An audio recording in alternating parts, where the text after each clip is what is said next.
Friends मात्र किछि घरर ही सामान रे तैयारी करंतु ओडिशार पारंपरिक एवं स्वादिष्ट मुआ पिठा।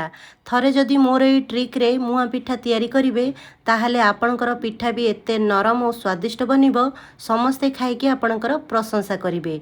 जेकोसी पर्वपर्वाणी हेउ किंबा सकाळर जळखियारी भी एई पिठा को तैयारी करि परिबे। पिलाठू बड़ जाए समस्ते एई पिठा को खाइबा पई पसंद करिवे। बनेबा भी बहुत सहज ही थाए। तो चलंतु बनेबा स्टार्ट करिबा। Hi everyone, welcome to Radha's kitchen. एई पिठा को बनेबा पई मु एठी एई ग्लास रे 2 ग्लास अरुआ चाउल को बतुरई थिली। देखि पारुथिबे एई ग्लास रे नाप करिकी 2 ग्लास अरुआ चाउल आउ गोटे ग्लास रो अल्प टिके कम बिरी डाली को बतुरई थिली। 5 ରୁ 6 घंटा जाए बतुरई नहीं थिली। आपण चाहिले ओवरनाइट भी बतुरई पारिबे।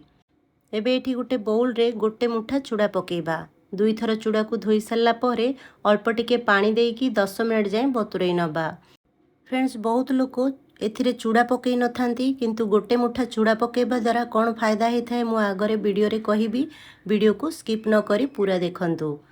एठी 10 मिनिट पर आपण देखि पारुथिबे चूड़ा भल से फुली जाईछि, पूरा सॉफ्ट ही जाईछि। एबे आमे जो चाउल आउ डाली को बतुरई की रखिथिले दुईटी जाकू मिक्स करि नबा। आपण चाहिले डाली को अलग आउ चाउल को अलग भी बाटी पारिबे। एबे एठी गोटे ग्राइंडर जार रे चाउल डाली आउ जो चूड़ा को बतुरई रखिथिले एथिरे ऐड करिबा। आधा कप पानी पकेबा। आर गोटे गाढ़ा आउ स्मूथ बेटर तैयारी करिबा। बेटर को बेसी पतला करिबेनी, बहलिया आउ चिकन करी बाटी नेबे। एबे आकु कवर करिकी 2 घंटा जाए रेस्ट रखिबा। एबे गैस उपरे गोटे कड़ाई रे गोटे कप नड़िया कोरा पकेबा आउ हाफ कप गुड़ पकेबा। आपण चाहिले चीनी रे भी आकु तैयारी करि पारिबे, किंतु गुड़ पकेबा द्वारा पिठार स्वाद बढ़ी जाई थाए। एबे फ्लेवर पाई रे हाफ चम्मच अलैच गुंड आउ हाफ चम्मच गुआ घिओ पकेबा। पिठार स्वाद बढ़ी जाई थाए गुआ घिओ पकेबा द्वारा। आपण जरूर पकेबे। भल से मिक्स करि नबा। 3-4 मिनिट हो सारा पर आमर स्टफिंग रेडी हो जिवो। तापरे आमे गैस ऑफ करि नबा। एभली सुखिला सुखिला हवा दरकार। देखि पारुथिबे फ्रेंड्स आपण चाहिले एथिरे काजू बादाम चिना बादाम किसमिस को भाजिकी पकई पारिबे। एबे बेटर को एठी रेस्ट करिकी 2 घंटा हो सारानी। देखि पारुथिबे बेटर आमर फुलिकी पूरा डबल हो जाइछि। 2 घंटा भितर आमर बेटर परफेक्ट भाबरे तैयारी हेछि, जेमिति इडली डोसा पे आमे तैयारी करिथाउ से भली भाबरे। एथिरे बेकिंग पाउडर ना सोडा ना इनो पकईछि। आमे जो गोटे मुठा चूड़ा को बतुरई की बाटी थिले ना सेइथिरु ही एई भली बेटर रेडी हेछि। 2 घंटा भितर पूरा फुली जाइछि, डबल हो जाइछि। एबे एठी मु 3 ରୁ 4टी छोट छोट गिना नेइछि। एथिरे घिओ लगेई की भल से ग्रीस करि नबा। आपण चाहिले बड़ जगह रे भी बनै पारिबे, नहले आकु अथरा बांधे की बनै पारिबे। मु आकु छोट छोट गिना रे तैयारी करिबी। गोटे डंकी साहाଯ୍य रे 2 डंकी एथिरे पकेबा आमे बेटर को। तापरे एथिरे स्टफिंग पकेबा। देखि पारुथिबे गोटे गोटे चामच स्टफिंग पकई नेछि। तापरे एथिरे आउ गोटे गोटे डंकी आमे बेटर पकेबा। आपण चाहिले भरिकी स्टफिंग देई पारिबे। मु एठी गोटे गोटे चामच पकेइछि। बेसी मिठा खाई नथांती कि सेति पे अल्प अल्प करी पकेइछि।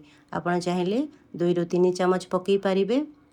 एबे स्टफिंग उपरे गोटे गोटे डंकी आमे बेटर पकेबा। गिना को बेसी भरिबानी, काहेकि ना हमर पिठाटा अल्प टिके फुली जाई थाए स्टीम हे सारला परे। सेति पे गोटे गोटे डंकी पकेबा। एबे गैस उपरे गोटे कड़ाई रे 3 ग्लास पानी पकेबा। पानी गरम हो सारा पर ये गोटे स्टीमर रखिबा। ता उपरे सबु गिना गुड़ी को रखि नबा साइज करिकी। आपणक पाखरे जेमिति स्टीमर थाए सेमिति आपण आकु स्टीम करि पारिबे, नहले इडली सांचारे भी स्टीम करि पारिबे। एबे आकु कवर करिकी हाई फ्लेम रे 15 मिनिट जाए स्टीम करिबा। 15 मिनिट हो सारा पर यार ढाकुणी बाहर करिबा आ गोटे थर चेक करि नबा। टूथपिक हो किंबा चाकू साहाଯ୍य रे चेक करि पारिबे। आपण एठी देखि पारुथिबे बेटर एथरे किछि भी लागिनी, माने पिठा हमर पूरा भल से सिझी जाइछि। ए भली चेक करि पारिबे आपण भी। एबे आकु आमे भल से ठंडा करि नबा। पूरा पूरी ठंडा ही सारला परे आकु आमे डिमोल्ड करिबा।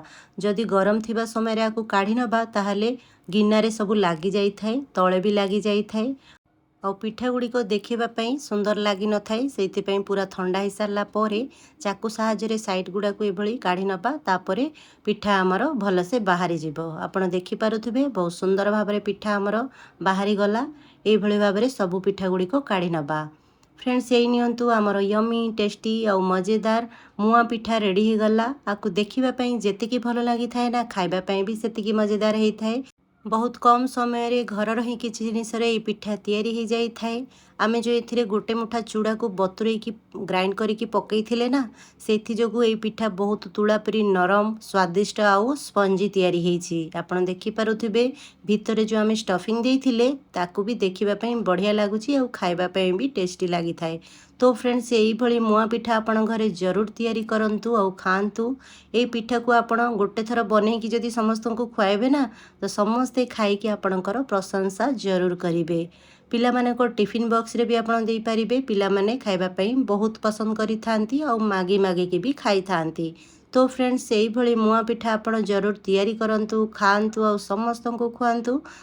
समस्ते एई पिठा को खाई कौन कहिले मते कमेंट सेक्शन रे लेखिकी जणेबाकू जमर भी भूलिबेनी। वीडियोटी भलो लागिले like share and subscribe. Friends bye.